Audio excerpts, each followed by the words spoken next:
Good afternoon, everybody, and welcome to another episode of Big Blue Sports. I'm your host, Matt Volz, a senior at Sooner Fredonia. It's the first episode of Big Blue in a couple weeks. Last week, we were on the way to our annual conference, the Intercollegiate Broadcasting Systems Conference in New York City, which was a lot of fun, a great conference. 4 days in New York City is interesting for a small-town kid like myself, but you know what? It was a lot of fun. We were finalists for 16 different awards this year. And because I'm so utterly shameless, I'm going to read off the finalists again. Just unbelievably proud of absolutely everybody who for the work that they do and for where it has gotten not only themselves but this station as a whole. So the 16 finalist categories were Best Specialty Music Show, New Music Friday, hosted by Andrea Ramirez and Molly Sunick on WDVL. Best Radio Drama, Miniature Preffelton, created by AJ Giovanetio, was a finalist for that one. Best Newscast was News at Noon on September 10th of 2025, written by Aiden Albin and read by myself. The Best Spot News coverage of October's No Kings protest, conducted by News Director Kevin Chikas and Assistant Knox Blair. The Best News Interview, Izzy Noel's interview with Sierra of Roswell Park for the Roswell Park Schools Against Cancer program. Best Use of Sound Effects, AJ Giovanetio for his sound effects during 2000s at 10. Best Liner and Sweeper, which is the third year in a row that FRS has been a finalist for Best Liner and Sweeper. The Marilyn Monroe Liner, produced by Andrea Ramirez and Palmer Witt. Best Station ID, the Explosion ID that you can hear over on WDVL, created by AJ Giovanetio. Best Sports Update, September 26th, High Noon Friday, which was written and read by myself.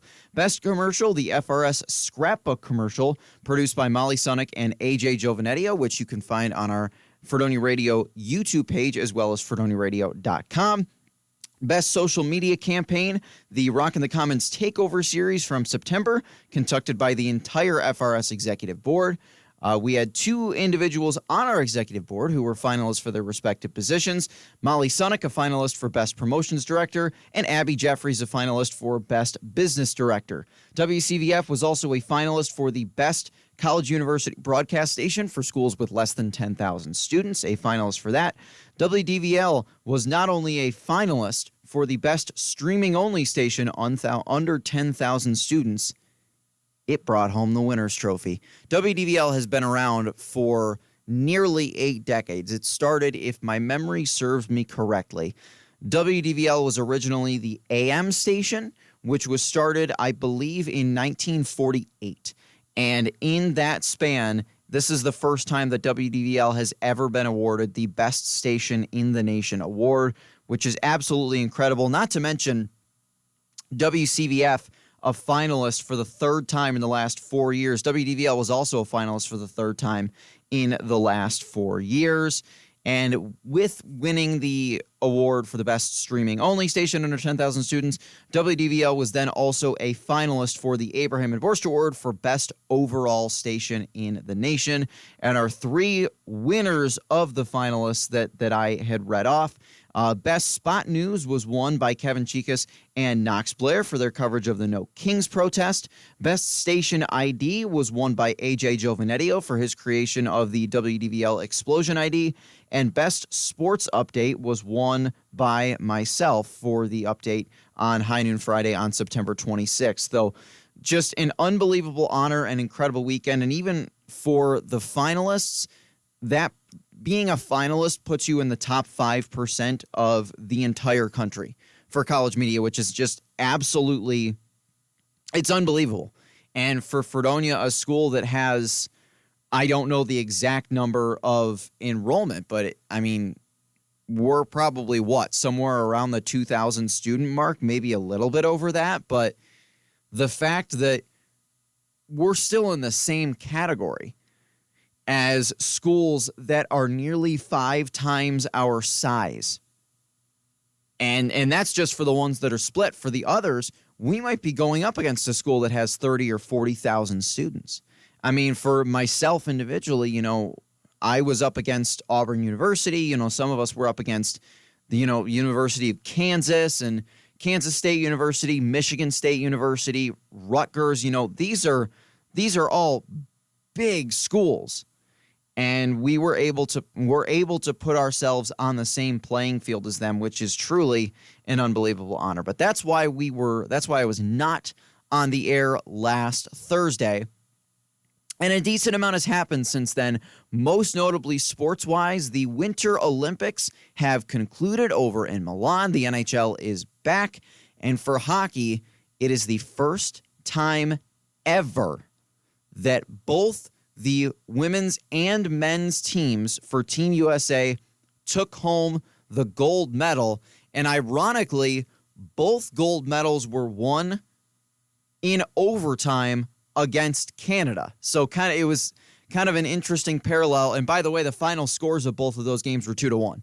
So an interesting parallel there. And we'll talk more about, the run of the men's team who had played so well and their players now returning to the NHL.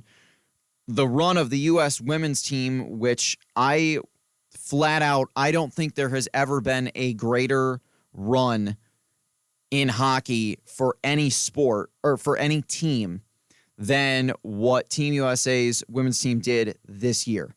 They put on an insane show in Milan, and we'll talk more about that later. They should easily be recognized as probably the greatest Olympic hockey team that I'm willing to say they might be the greatest Olympic hockey team that has ever played. And I know that some of the Soviets men's teams of the 70s and 80s might have something to say about that, but I think that this U.S. women's team, I think it's unquestionably the best Olympic team that the U.S. has ever had. And I think that they're better than a lot of the teams that other powerhouses like Canada and Russia have ever had. But we're going to talk more about that later. The Sabres are back from their Olympic break as well. They are back in the win column, too, with a 2-1 win over the Devils in New Jersey last night. Sabres have 24 games left to play in the regular season, and right now they are on pace to finish the year with over 100 points. I believe I saw this morning they're on a 102-point pace, which could mean, again, you don't want to get too ahead of yourself because there's 24 games left, which could maybe mean that this could be the year the Sabres finally break the longest playoff drought in NHL history. They haven't been since 2011. Going to talk about the Bandits as well. Bandits back in action. They have a doubleheader this weekend. They are home on Friday to take on the Saskatchewan Rush in an NLL Finals matchup before heading up north of the border to face the Toronto Rock on Saturday night. So 2 games for the Bandits this weekend, and they've got to figure out a way to get back on track because it has been a struggle so far in this calendar year for the Buffalo Bandits. But we're going to start talking about Fredonia sports and the winter seasons coming to an end. Hockey on the road for their quarterfinal matchup last night against Hobart. Going into this game, I genuinely thought that if Fredonia somehow pulled off the win, it would be maybe the greatest upset in the history of Division III hockey. And the reason I say that is partly because of the struggle that Fredonia has had this season, but more so because of the unbelievable success that Hobart has had not only this year, but the last few years. So Hobart went into last night's game undefeated, 25-0, first place in the SUNYAC, the unanimous number 1 ranked team in the country in all of Division III. Hobart this year is going for their 4th straight national championship, and this is the one that blows my mind. Hobart has lost fewer games in the last 4 years than Fredonia has in the last 4 weeks. That's a true stat. That's true. Fredonia has lost the same number of games since January 31st that Hobart has since 2022. And that partly has a little bit to do with Fredonia really struggled this year, has a lot to do with Hobart is absolutely unbelievable, and they are a buzzsaw. I would be shocked if they didn't go on and win the national championship for a fourth straight time this year. Now, credit to the Blue Devils. They kept this game close for a while. They kept this game close. Hobart got one in the first period. They got one midway through the first. This was a 1-0 game heading into the third period. And it was still a 1-0 game almost midway through the third. A phenomenal game for Charles Anthony Barbeau in net. His final game in net. Barbeau faced 55 shots. Fredonia was outshot in this game. And again, it kind of goes back and ties into what has been an unbelievable struggle, this year. An unbelievable struggle. He faced 58 shots, let in 3 goals. So Fredonia was outshot in this game 58-19. 58-19.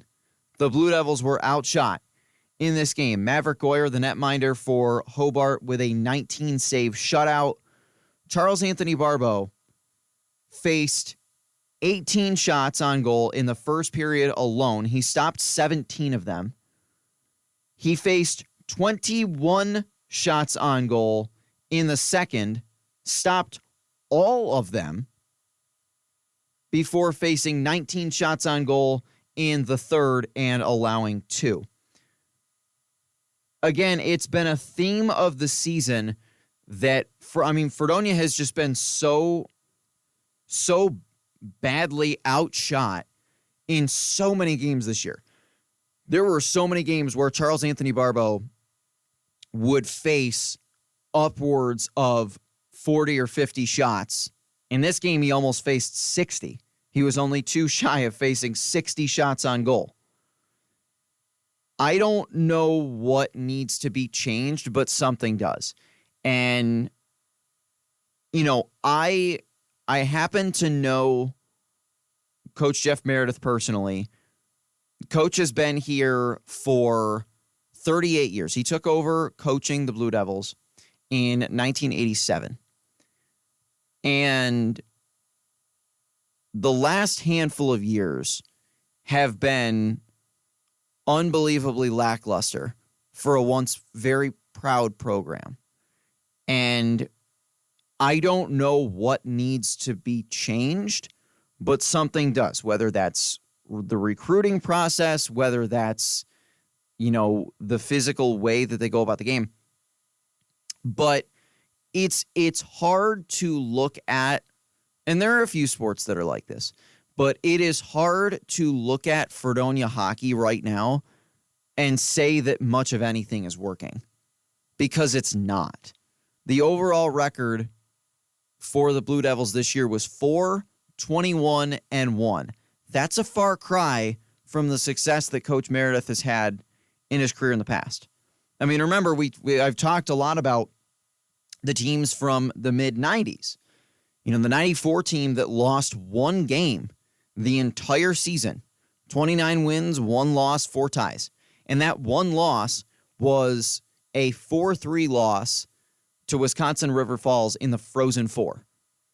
And then they went on to play Salem State in the 3rd place game and beat them like 7-1 or something ridiculous like that. The 95 team went to the national championship game and scored first before losing to Middlebury. They won the SUNYAC championship in 2007, which feels like it wasn't that long ago. It was 19 years ago, but over the last several years, it's just been such a struggle for Fredonia hockey. And I remember feeling such optimism last year because a lot of the freshmen played really well. And it seems like everything just bottomed out again this year. Again, I don't know what needs to be fixed. I'm not a hockey expert, but something has to drastically change in that program because it's not working. It's just not. And they're not the only sport that is like that. There's other sports on campus that have been very, very lackluster over the last several years. I mean, you know, you look down the list of some of the teams and some of the records. Men's basketball just wrapped up a 3-22 season. That's not good enough. And that's sort of been the standard. That's been where athletics have been at for the last few years. I mean, my freshman year, the men's basketball team went 2-23. Their only 2 wins were over Buff State, who won just 1 game that year. This year, and it started off okay. You know, they had a couple of close games early on, but when you go 3-15 in conference play, that doesn't usually end well. When you play 12 games over the course of a season at home and you only win 2 of them, that doesn't go well. On the flip side, women's basketball had a very solid season, albeit a disappointing end. They came out of Valentine's Day with a record of 13-9. They were sitting in, I believe, 4th place in the conference at the time. With 3 games left, you pretty much thought, okay, all they got to do is just, you know, if they win one of those 3 games, they'll probably still get in. And I should note, I mean, if I'm being flat out honest, the expansion of the SUNYAC playoffs for men's hockey because of some of the new conference rivals added in, that's the only reason that this hockey team made the playoffs. That's the only reason. Quite literally, mathematically, it is. The playoffs expanded from 6 to 8 teams, and Fredonia finished in 8th. So, but in other sports, it's still 6, women's basketball being one of them.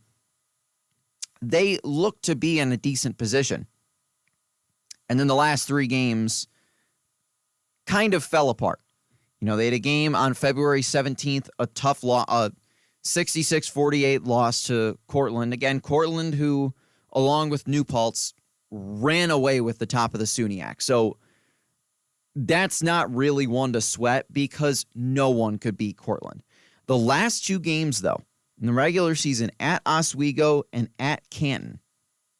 A game on February 20th, a 4-point loss to Oswego. A game that went to overtime. Tied at 64. And the Blue Devils only muster 4 points in the overtime and fall 71-67. They closed the regular season at Canton in a game where end of the first quarter was a 3-point game. Fredonia only scored 7 points in the second quarter. They only had 1 player in double figures. Grace Alexander was held to just 8 points. And it's tough because this is a team that had an opportunity to potentially make a run. And I really thought they could surprise some people in the SUNYAC tournament. I mean, I watched their senior day game against Plattsburgh on Valentine's Day when they won. I thought they looked excellent in that game against a very solid Plattsburgh team, against a good Plattsburgh team. You know, I was hopeful that they would make a run, but ultimately at the end of the day, not to be. Spring sports getting closer to starting. Couple more winter sports still have to wrap up. The indoor track and field season is headed up to Brockport for the SUNYAC Championships this weekend. It's been a solid season for the indoor track programs, and I think there's a lot of excitement towards getting out on that new track in the springtime and going in and practicing on that. Blue Devils not hosting a meet on the track this year, but undoubtedly, I mean, if you drive by it over by the townhouses, that new track, it looks spectacular. I mean, it really does. It's something for the athletics program and the university to be very proud of. It is a very nice, modern facility on a track that so badly needed to be updated. I mean, Fredonia hasn't hosted a track meet since, I think, 2008 because the outdoor track was just so decrepit and so much in ruin. And now they've got a nice new 8-lane track, and so very exciting for men's and women's outdoor track and field. First meet of the outdoor season is not for a little while. April 3rd and April 4th, that's a Friday, Saturday meet at Geneseo. That's when they'll start the outdoor regular season again. Indoor SUNYAC championships this weekend up in Brockport. Swim and dive also getting towards the end of their campaign. Of course, the SUNYAC championships, they had, we talked about a couple of weeks ago, the last meet of their regular season was canceled to meet at Cortland. Just wrapped up the SUNYAC championships last weekend up at the Flickinger Center in Buffalo. So the men's and women's swim and dive seasons have come to a close. Again, spring sports are getting ready to roll, and as per usual, we've got postponements. Baseball was actually set to start yesterday. Believe it or not, we're already getting closer to baseball season. Major League Baseball has already gotten spring training up and started. Fredonia baseball, a lot of times they play a couple of doubleheaders if they can get them in before heading down to Florida in March for their spring training. There was supposed to be a doubleheader at Allegheny College down in Meadville yesterday. That was postponed, understandably. The weather has not been the best. They have 2 more doubleheaders scheduled. Saturday at Westminster College down in New Wilmington, Pennsylvania, and next Wednesday at Hilbert up in Hamburg, before heading down south to Florida for the Russ Matt Central Florida Invitational, their spring training this year. Not really sure if they'll get those games in. It's, again, the spring season is always so tricky to really get those games, and you always get a lot of postponements just because they're very weather-dependent sports, and as we know, the weather in Western New York in the springtime is anything but predictable. So hopefully they'll get as many games in as they can, and we'll see how the baseball and softball seasons progress once we get there. Going to take a short break. When I come back, I'm going to talk about Team USA going for gold. Men's and women's hockey take home the gold medals in Milan. Thanks for tuning in to Big Blue Sports here on WCVF 88.9, the campus and community voice of Fredonia. And welcome back to Big Blue Sports here on WCVF 88.9 FM. Are you interested in print media, counterculture, the DIY scene, politics, poetry, punk, real human art?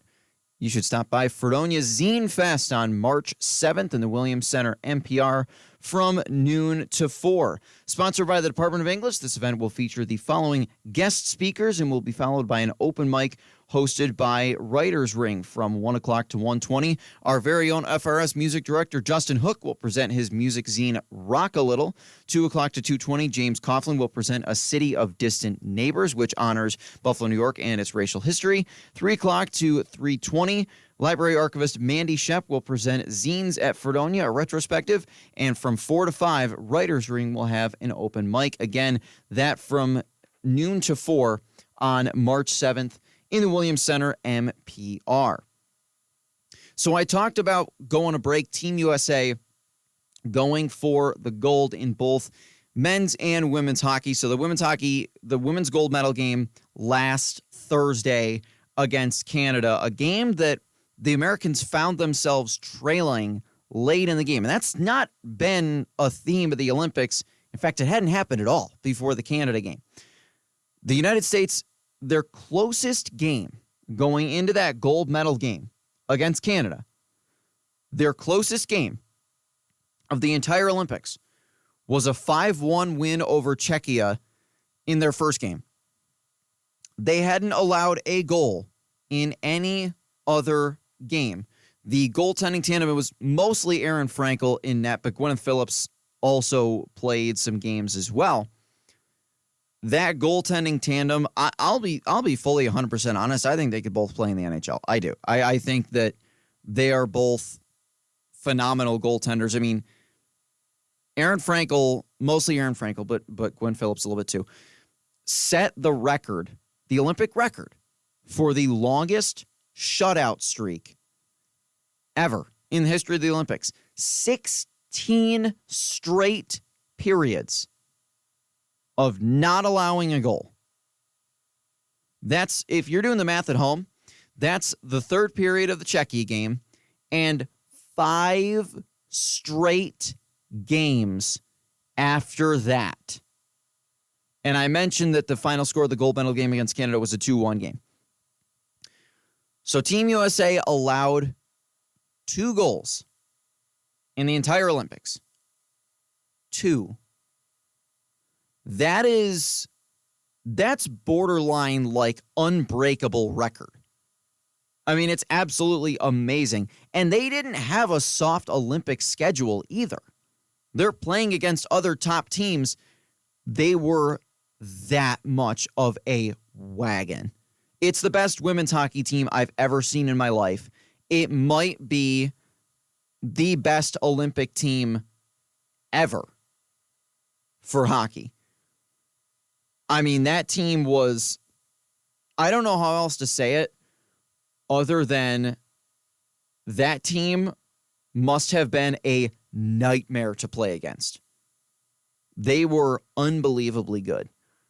And the men's team also good, not to the level of dominance that the women's team was, but the men's team, NHL players returning to the Olympics for the first time in 12 years.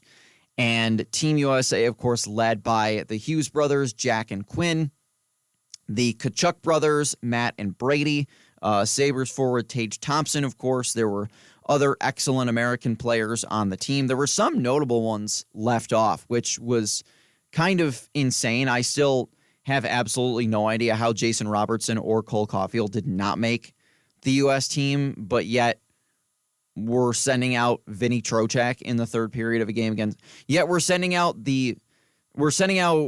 like third line grinder Vinny Trocheck and the fossilized JT Miller, and yet younger explosive scorers Jason Robertson and Cole Caulfield don't make the team. But whatever, it baffles my mind, and I honestly didn't think Team USA was going to win gold with Mike Sullivan, because I don't think Mike Sullivan's that good of a coach, but I guess he proved me wrong because he's got a gold medal to show for it now, and he's got a Stanley Cup, although that,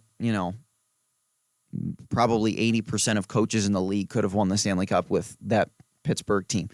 But the celebration of winning gold was amazing. It was incredible. I mean, to see so many people posting about, being proud to be an American, being super proud of everything that both these teams accomplished. Like I said, it's the first time that they've ever both brought home the gold in the same year. It's the third ever gold for both of these teams. The women's team first won gold in Nagano in 1998. They won it in Pyeongchang in 2018, and then winning it this year in Milan. Men's team had won it, and obviously everyone knows about the Miracle on Ice, Lake Placid in 1980. They had won it once before, which was sort of, they call it the Forgotten Miracle in Squaw Valley in 1960. That the 1980 coach, Herb Brooks, was actually the final roster cut from that 1960 team up in Squaw Valley. They had not won a gold since then. 46 years. Team USA had not won a gold in men's hockey, and they win it this year. Now, the aftermath of the men's team winning gold, I have some concerns. First and foremost, the celebration in the locker room. A lot of people are really not happy with how things were turned very political in that locker room. FBI Director Kash Patel was in the locker room celebrating with the players. And President Trump called the team. And the president made a joke in that phone call. He said, well, I guess I'm going to have to invite the women's team too, or else they'll impeach me. And a lot of the players laughed, which to me is a bit odd, weird, doesn't make sense considering how like I guess my thought is, well, why wouldn't you invite the women's team? They were quite possibly the most dominant team in Olympic history. And you're going to even suggest for a second that you wouldn't have invited them? I mean, and I try not to get too overly political on this show. The focus is sports, and I try to focus more on that. Regardless of how you feel about the president politically, the fact that he is openly making a joke out of and making light of the women's team after the insane, unbelievable run that they went on, it's just it blows my mind. And it is, to me, it's just so disrespectful. It's unbelievably disrespectful. I mean, here's the thing. Every single player on that team is putting on their gear, putting on their skates, putting on their helmets, stepping out onto that ice, and giving every physical ounce that they have to make their country proud.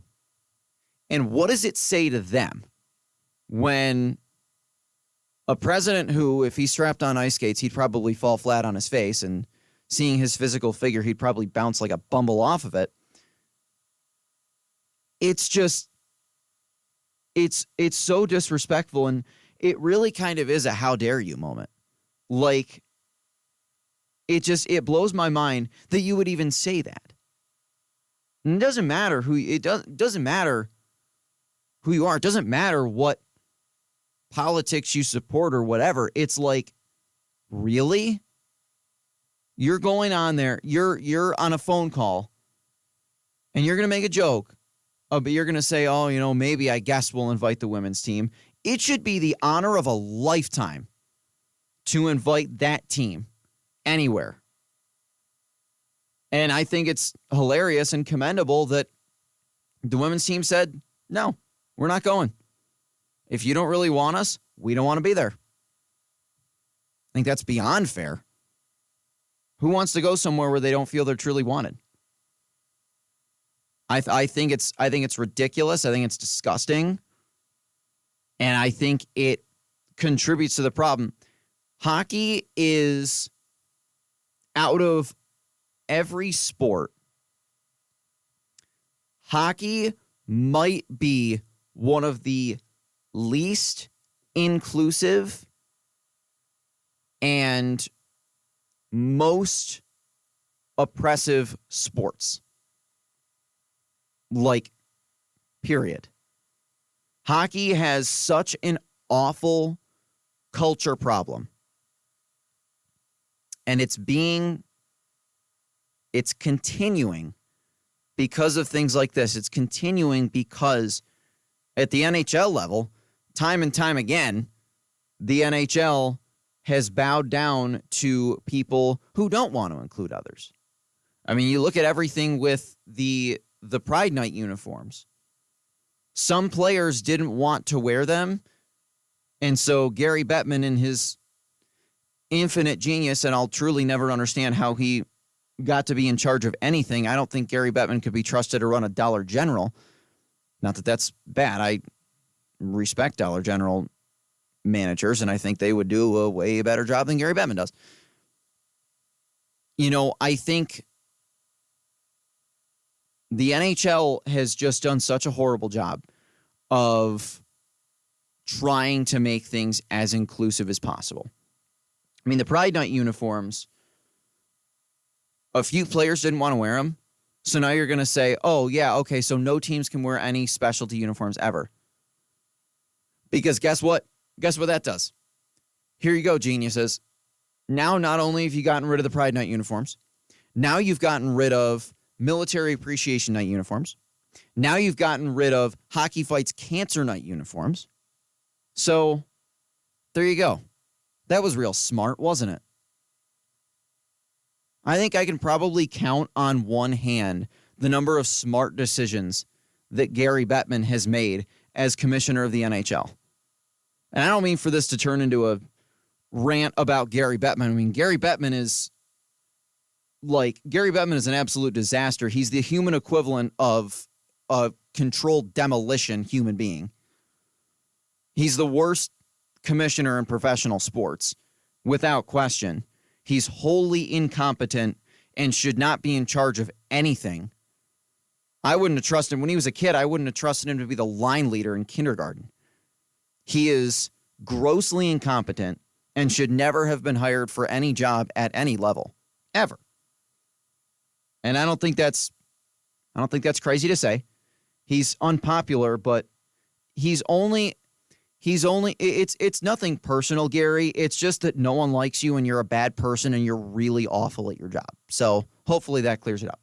But I think that this sort of contributes to the continuation of this problem that the hockey culture has. And it's not a problem that's going to get better until people who are in charge step in and say, wait a minute.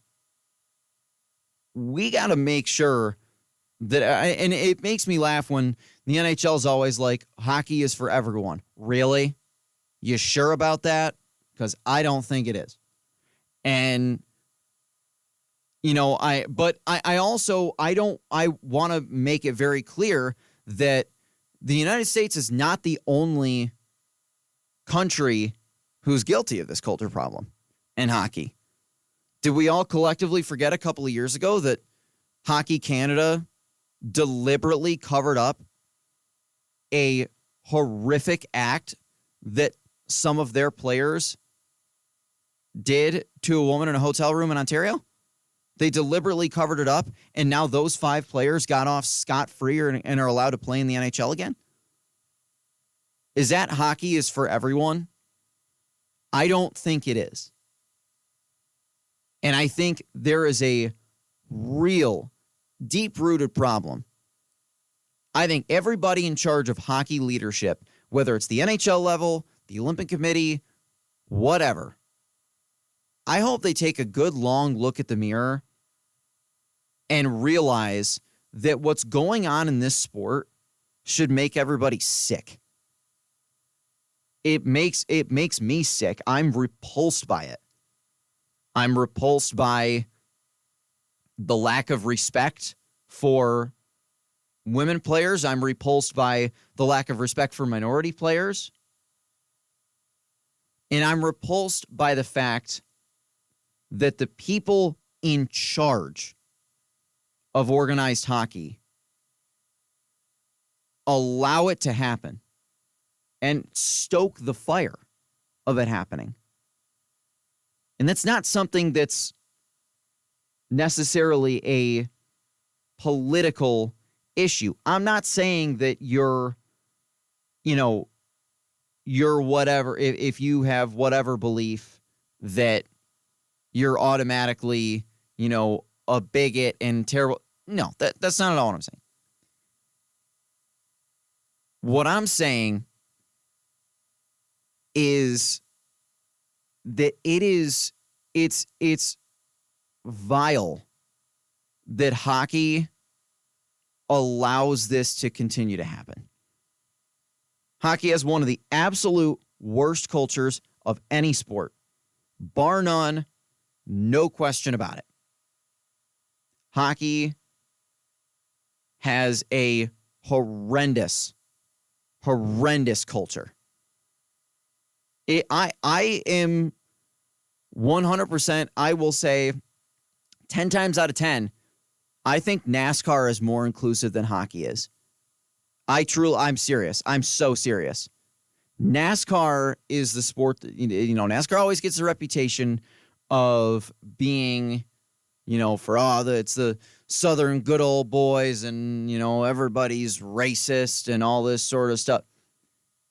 Are there some elements of that? Yeah. But I don't think it's as prevalent even in NASCAR as it is in hockey, which is sickening. if you are a hockey fan and you are okay with the issues that this culture has, I'll be quite frankly honest, I don't know how you sleep at night. I don't know how Gary Bettman sleeps at night.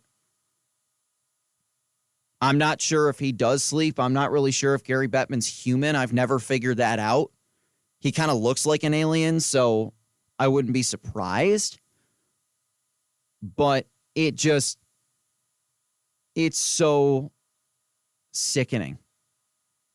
And you just wonder, when is this sport going to finally get it together and back up their words? When you say that hockey is for everyone, and yet all of this that's going on is allowed to happen, you are talking out of both sides of your mouth.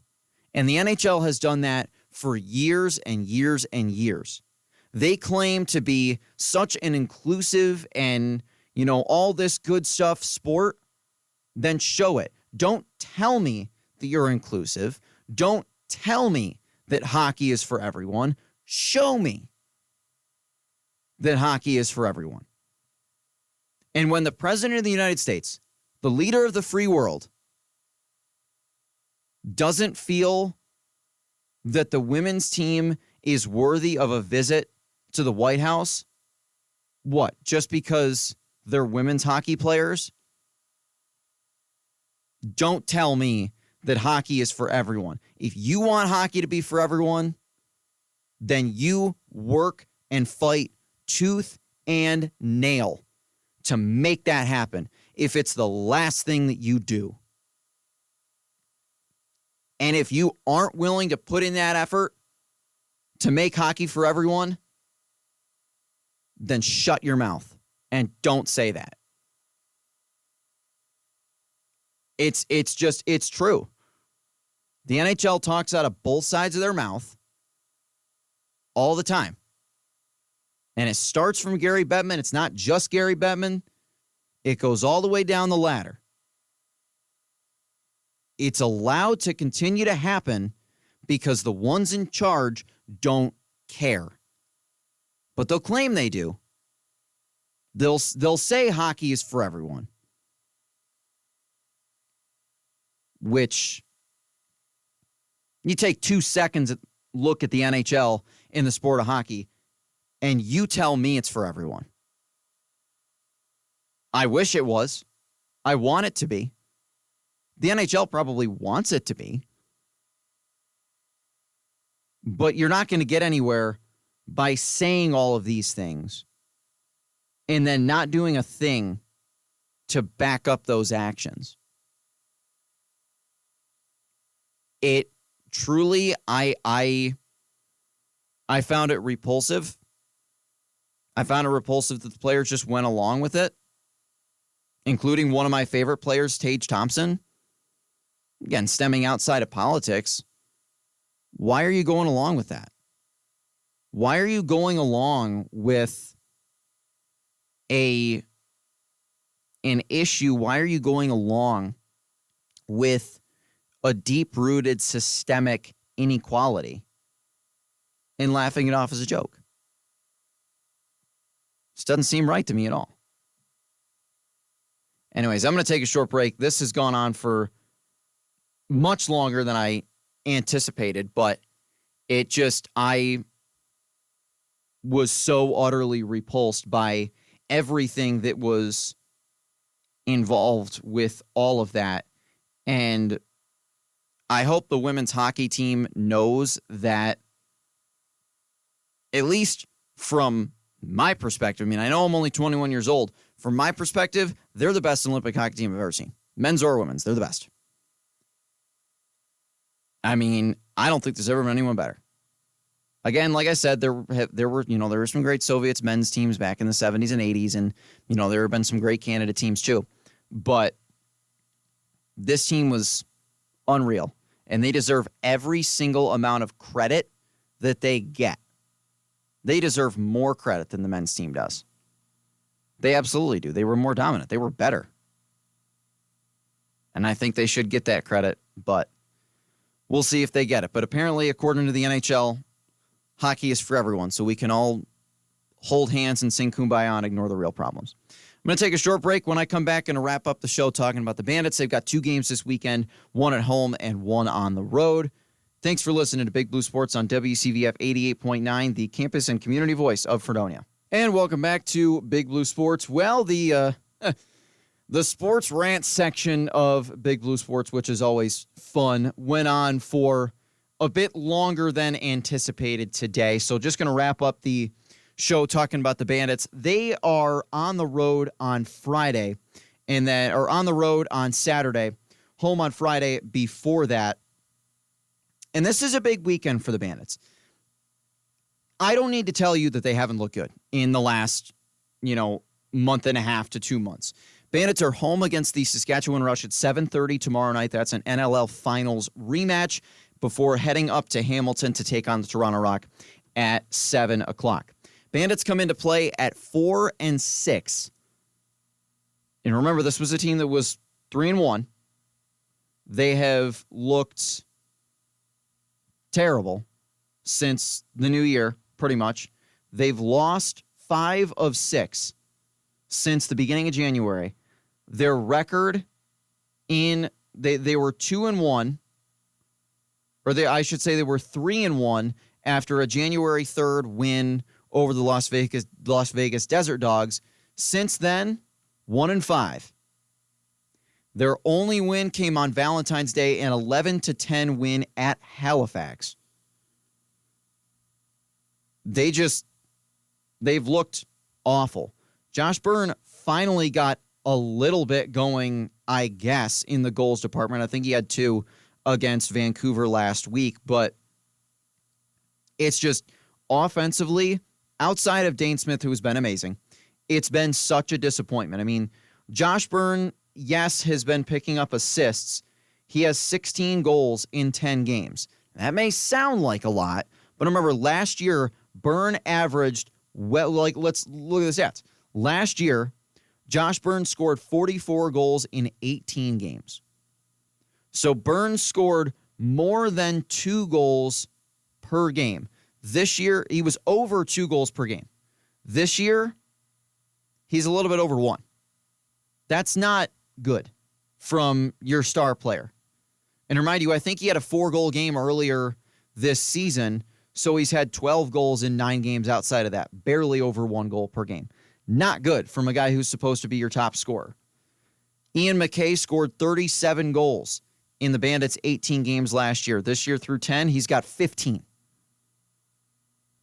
It hasn't been good. Ryan Benesh, brought in the offseason, has scored less than a goal per game. Not great.